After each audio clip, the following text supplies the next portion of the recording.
Hi, this is Roger. Thanks for dropping by. You may or may not have seen the video of me spraying the Phalaenopsis orchids for the mealybugs, which was a relatively straightforward thing to do. One shelf at a time, big black tray, sit the tray on the arms of the outside chair, pick the plants up one at a time in one hand and spray the plant with the other hand, turning the plant as necessary because it was easy to hold in one hand. Now I want to do the Cymbidiums. Think about it. First of all, some of these are heavy enough that two hands is a struggle, especially after they haven't long been watered. So I've got to think of a whole new sort of way to do this. And the other thing is, with the Phalaenopsis, the tray was well up off of the ground, which meant it was out of the reach of Mojo. That's got to be considered. He comes and goes outside, wanders around, and he takes great delight in finding water that's not his proper water in his dish indoors. You know, if I've been watering the bonsai and one of them's dripped on the concrete, he'll drink that rather than come inside and have nice clean water. So I've got to make sure that everything's out of his reach. Now, I've thought about putting the plants on top of my steps on the platform so that I can get to the underside, most of the underside of the leaves. That's going to work fine. But then I've got to spray the top of the plant. And I don't really want to put them on the ground to do it because a fair bit of the spray will go on the concrete. And it's not going to be a sunny day today. It looks like it's going to be a cloudy day. So I don't know how quickly that would dry.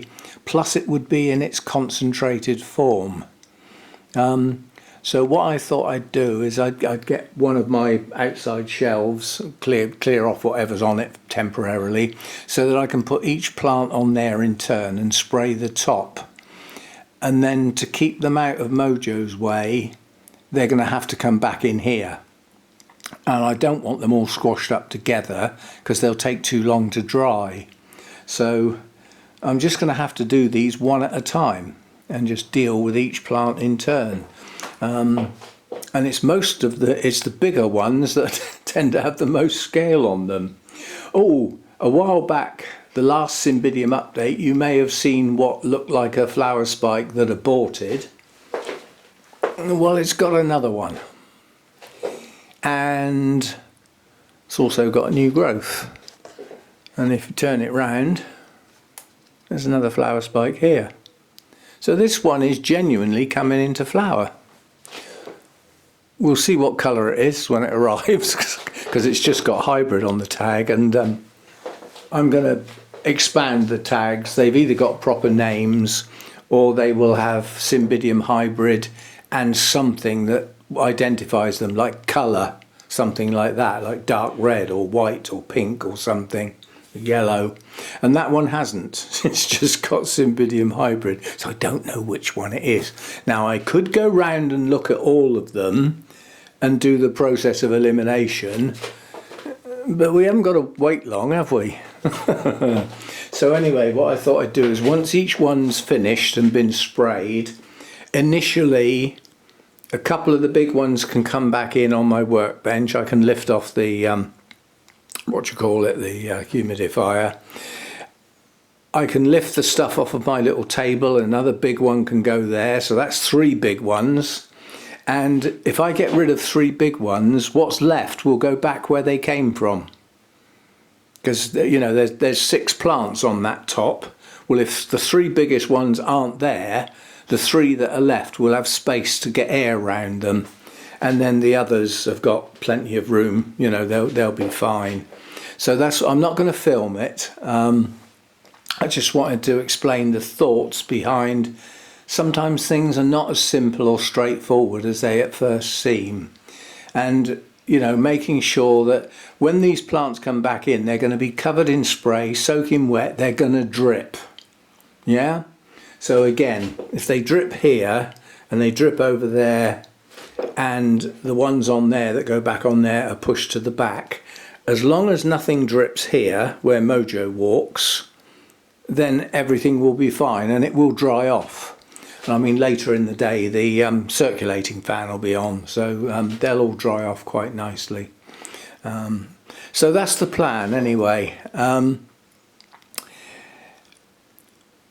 While they're all off, the other thought was, should I make a start on the staging? And then I thought, well, actually a lot of the work on the staging takes place before I stain it, because obviously I want all the new timber that will be coated up separately fixed and in place, so that when I coat the staging up, the whole of it gets a coat so that it's all the same colour basically. So I put that to one side. So that's it. I've got an Orchid Society meeting coming up. Oh, it's a garden party, isn't it? I don't think. There's a guy I want to speak to who's been growing Cymbidiums like 30-40 years and, you know, got lots of prizes and awards and stuff. He's a good grower. And I wanted to ask him, does he ever put his plants outside? Because I don't think he does. I think they stay in the greenhouse. So obviously as we go in, and they would be shaded as a consequence to stop the greenhouse getting too hot. So I'm wondering how he gets those lower autumn temperatures to induce the spikes, which, you know, other growers, including Jim at the Mathers Foundation, have said that's how they work. Certainly for the winter and, you know, late winter, early spring bloomers anyway. I mean, I've got what is going to be a late summer bloomer here. Well, that's a totally different thing. That just produces blooms or doesn't, you know. So that went down as a non-bloomer. It's just late, you know, which meant probably when I bought it, it was blooming at not its normal time for whatever reason. But anyway, we'll get the spraying done, and then we'll have a think about the staging. You know, the first section of work is cutting up the wood, the little squares that are going to get fixed onto the legs, drilling the holes and getting that wood stained. Because obviously I don't want to fix it before it's stained, otherwise parts of it will never get any stain because they've been screwed onto other things, so they, you know, they would be bare wood. So they've got to be stained before they get fixed, and because it's new wood, they need 2 coats. So it's got to be a day when it's going to dry reasonably well. And then once that's done, once the wood's cut up and the holes are drilled, they've then got to be fixed to the legs, which means getting all the plants off, turning the whole thing upside down and just literally doing up lots of screws. And there will be lots of screws. There's two square pieces of wood going on each leg. So I'm hoping to use 3 or 4 screws per piece of wood to fix them to the legs. So let's say that's 6 screws per leg to fix the new pieces of wood. Then the existing square pieces of wood that the feet are fixed to, the feet will have to come off. Those squares have then got to be refixed with new holes drilled to go into the new pieces of wood that have just been attached. So that's another 4 screws per leg. And then in addition to that, the feet will have to be put back on, but they'll just go back in the holes they were in before. So the only thing is I might use longer screws, because at the moment they've got quite short screws holding those feet in place, because obviously, you know, the screw holes are in the corners of the feet, the plate, so they're fixed to those wooden squares. So they're relatively short screws. I think I'll replace those with longer screws so that they come up through that piece of wood into the new pieces of wood, get much stronger fixings. That's a lot of screws to do up. Now I have got an electric screwdriver as part of my drill. It's a vari-speed drill basically. You just put a screwdriver bit in the end of it instead of a drill bit. So I've got power, and that is a mains powered drill as well, so it's got the power as opposed to a battery one, which doesn't have anywhere near as much power. So, you know, but it's going to be quite a long, tedious job to fix those feet and get them nice and strong, suitable to go outside. And then once I've done all that, the whole lot's got to be stained and dry before it can go outside. So it's actually a fair bit of work, and it's going to be done in here. So it's got to be done in between a main watering, otherwise it'll be in the way, you know. But I can work round that, you know. Main worry is while I'm working on it, the plants have all got to go somewhere. Where, for instance, they might have to just go outside and sit outside on the pavers. You know, as long as they're not in the sun, they'll be okay, and that'll give me stacks of room to work in here then. So anyway, I need to get the spraying done, and if you look outside, it's dead still. The telltale sign for wind is the top of the acer. If that's not moving, then there's no wind. So we've got a dead still day, an ideal day for using a spray and not getting any drift onto things it shouldn't be getting onto, which is anything anything other than the Cymbidiums and the kitchen wall, which will be behind it. So yeah, I shall get on with that. I've got no watering to do out here today, apart from just using my sprayer to do these top two here. They get done every day regardless of the weather, because they're effectively bare rooted, so they've got no residual moisture from the previous day, so I do those every day. So that's the job for today. Spray the Cymbidiums. Now, an update on the Phalaenopsis. I watered them yesterday. Now that's a couple of days after they were sprayed, and what I did was I rubbed off any mealy bugs that I found. I believe they were dead, but having removed all the ones I could see when I watered them yesterday, the next time I water them, there shouldn't be any. If there are, then they're new ones and the spray hasn't really done its job. So that's a way of telling whether it's the systemic side. I mean, you know, it's the only way to tell if that's worked is any new ones shouldn't last long. You know, as soon as they start to feed, that's it, they should be gone.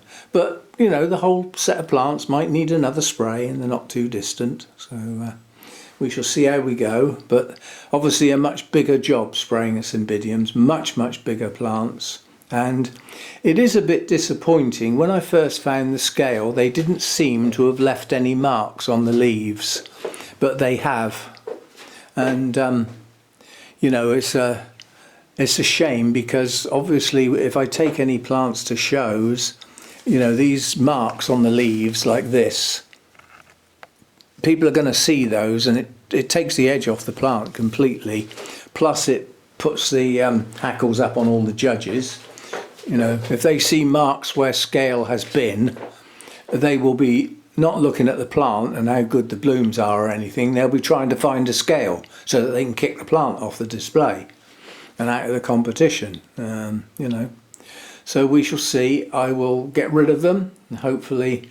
The difficulty with the Cymbidiums is getting rid of the bodies. If they don't fall off naturally, then how do I know whether they're new ones or not?